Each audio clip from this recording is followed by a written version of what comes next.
Oh, yo, Venda, oh, you come very fast.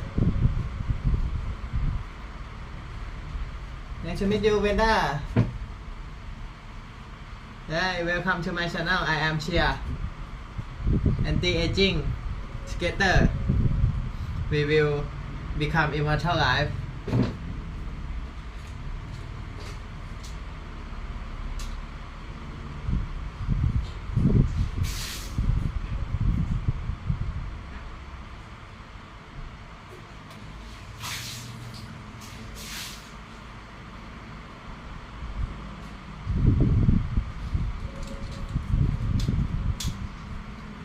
Okay, my breakfast, everyone. Let's make it.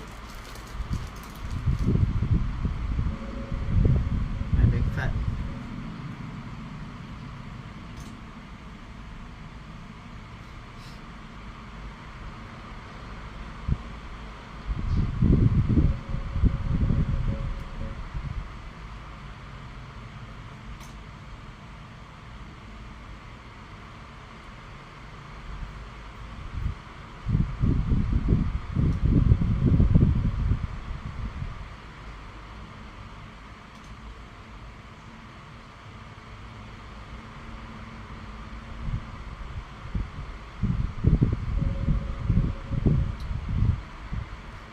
Okay.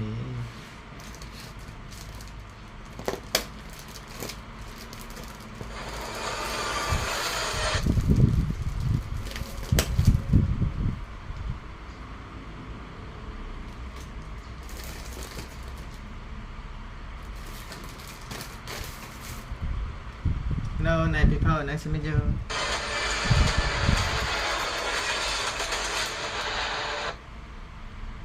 Hi, it's me, Tim Dodd, the Everyday Astronaut. I'm here at Kennedy Space Center Visitor Complex in their gorgeous rocket garden. I mean, look at this place. How awesome is this to talk to you guys about rocket pollution? Because there's no arguing that rockets aren't incredible pieces of machinery. I mean, forget the fact that they're currently really the only way we have to put anything meaningful into orbit, but seeing and hearing a rocket launch is simply an unforgettable experience. We are in this! We are doing this! Yes! But as awesome as those flames and sounds are, what's not awesome is when you stop and think about just how much a single rocket pollutes. I mean, some might find it ironic that an organization like NASA, who studies our atmosphere, is okay with rockets polluting it so much. Or isn't it weird that Elon Musk, the same person who's pushing for sustainable energy so much with Tesla, also owns a rocket company that runs basically entirely on fossil fuels? And let's not forget about Jeff Bezos, who literally just pledged $10 billion to help combat climate change, is also simultaneously working on a huge rocket that's almost the size of the Saturn V moon rocket that he's going to be launching all the time. I mean, isn't this all just a little bit hypocritical? So today, we're going to do a deep dive into all this. We're going to figure out just how much of what actually comes out of the flamey end of a rocket. Then we'll look at how much different fuels and different engines changes that equation.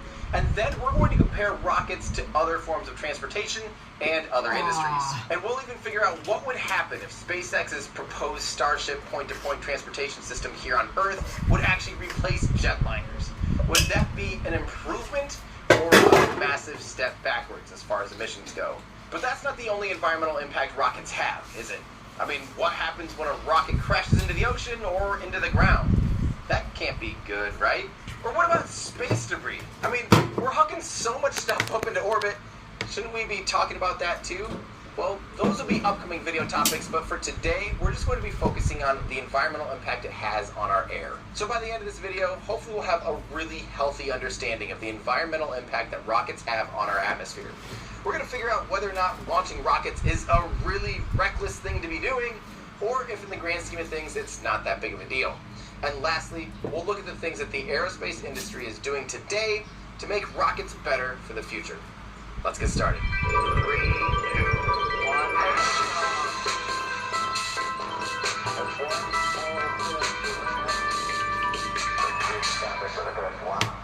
This is a question I get asked about all the time.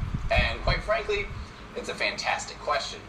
And there's actually some other articles out there, but they can kind of tend to be misleading, and they just barely skim the surface, so they don't really have the context or the hard numbers of all of the stuff to really answer the question right. So I figure it's time we get down to the bottom of this and finally really figure out how big of a deal the emission of rocket launches actually are. So I've spent about 5 months really trying to gather as much information as I can.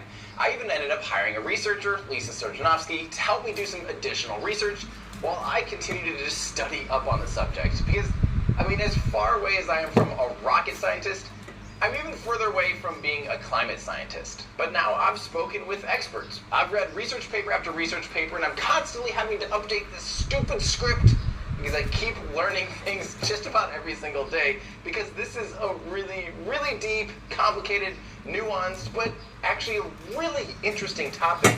So stick around to the end, because I promise this is actually quite fascinating. But right off the bat, let me address one thing. I know I'm a fan of internet worms here, but hear me out.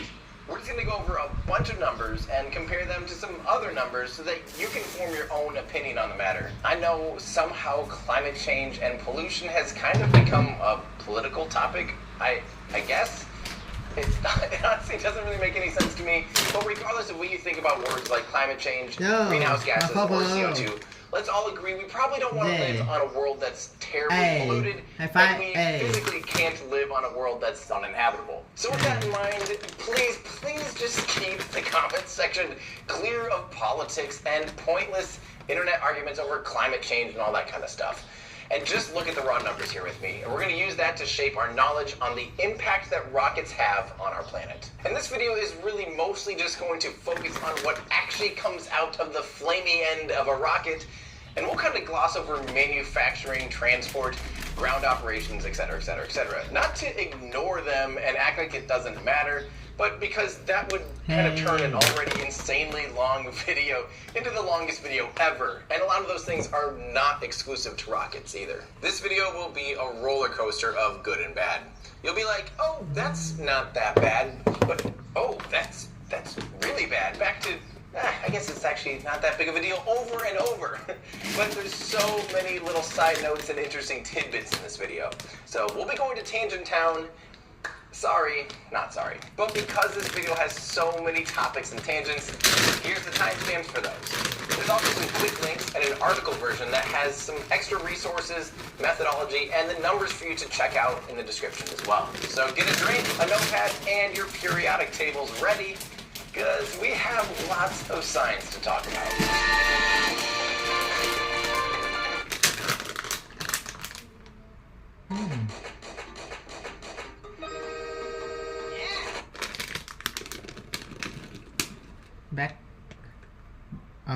Blackberry and Canberry.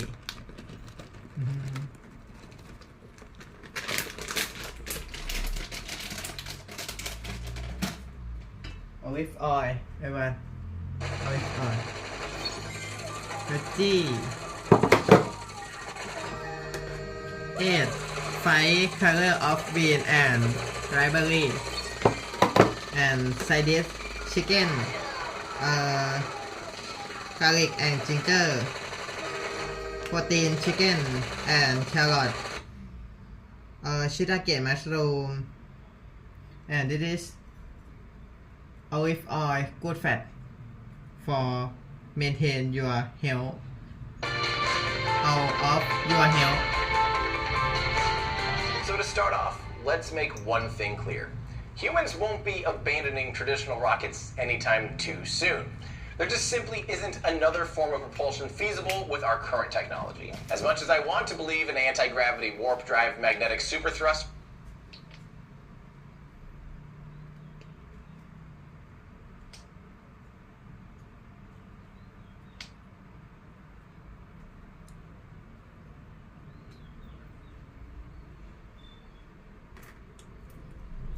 This is apple cider vinegar. It's a lot of health function. I eat like this every single day, everyone. that my comment section seems to be constantly telling me about. Until the lizard overlords bless us with access to those things, rockets are really all we've got. After all, rockets are simply machines whose sole purpose is to extract as much kinetic energy out of chemical bonds as possible. And just look at a rocket launch. There's an unbelievable amount of energy involved. Okay, right off the bat, we have something to take into consideration. Notice when a rocket is taking off, there's a giant white cloud of smoke that it leaves behind. That looks pretty nasty, right? And then watch as the rocket ascends. The cloud doesn't actually follow it. The exhaust will end up looking much more clear very quickly. What's going on here? Well, luckily that giant white cloud of smoke isn't actually smoke at all. It's almost entirely a giant cloud of steam. And that's because many rockets and their launch pads utilize a water deluge / down suppression system to not only keep the launch pad intact, but it also dampens the sound energy of the rocket so it doesn't actually damage itself. By dumping over 1 million liters of water during that initial launch sequence, most of that water is vaporized and it turns it into steam. And in doing so, it absorbs a lot of energy with it. Good morning, so enjoy your breakfast. Rockets, when they clear the pad, they no longer have that thick cloud of smoke following them. Although some of them still do, but more on that in a second. So next, I'm going to list basically everything that can come out of the flamey end of a rocket. We'll then organize and classify those things.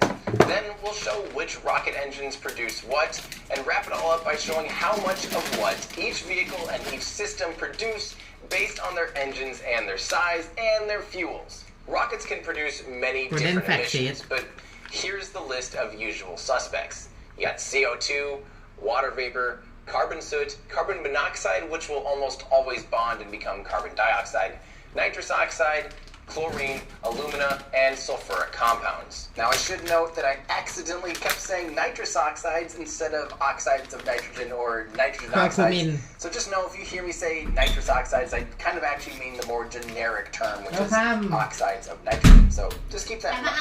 There's many other trace gases, but they're literally insignificant. You can barely even measure them compared to these main ones. So we'll really just focus on these primary ones going forward instead of getting into the weeds with all these little tiny trace gases. Out of these main gases, the United States' Environmental Protection Agency, or EPA, considers nitrogen oxides, sulfur oxides, and carbon monoxides as pollutants. Think of most of these things like the bad stuff that comes out of cars or like smog in a big city. Chlorine, alumina, and nitrous oxides can actually destroy ozone and are therefore considered ozone-depleting substances, or ODS, and have been very heavily monitored and restricted since 1996. You may have heard that term, punch a hole in the ozone layer, or something like that. It's that, but that's just kind of the wrong term for it, because it's not a layer and you don't really punch holes in it. CO2, nitrogen oxide, soot, and water vapor are greenhouse gases, or they act like one since soot isn't a gas. These are just elements that absorb more heat than the current equilibrium of our atmosphere. This is called radiative forcing, and we'll get more into that a little bit later. But simply put, if there's more of these substances in our atmosphere will then have the ability to trap more heat from the sun. It's just really that simple. Chlorine is actually considered a hazardous air pollutant by the EPA, and sulfuric compounds and nitrogen oxides can actually cause acid rain. And that's really bad for marine life and trees and, well, I guess pretty much anything living. So now, which rocket fuels produce what emissions? Let's compare RP1, hydrogen, methane, solid rocket fuel, and even hydrazine-based hypergolic fuels. Going over these will pretty much cover the vast majority of rockets and which fuels they actually use. So let's start off with the dirtiest of rocket pollution, and that's solid rocket boosters. You'll typically see solid rocket boosters on the first stage of rockets where high thrust really matters. Perhaps the most famous solid rocket boosters were those two giant white boosters on the side of the space shuttle. They produced over 85% of the space shuttle's thrust at takeoff. But there's also two massive and mighty solid rocket boosters on ESA's Ariane 5. Those huge solid rocket boosters cause the rocket to leap off the pad in a real hurry. You also see SRBs attached to the first stage of many rockets for a little extra oomph. Solid rocket boosters are typically composed of hydrochloric acid, ammonium perchlorides, and the salt of perchloric acid, and ammonia, which are powerful oxidizers. And then there's also aluminum or magnesium powder. These are then held together by a binder, by a bunch of words I know I'm not going to pronounce anywhere near right. These are usually hydroxyl-terminated polybutadiene, known as HTPB, or polybutadiene acrylnitrile, known as PBAN.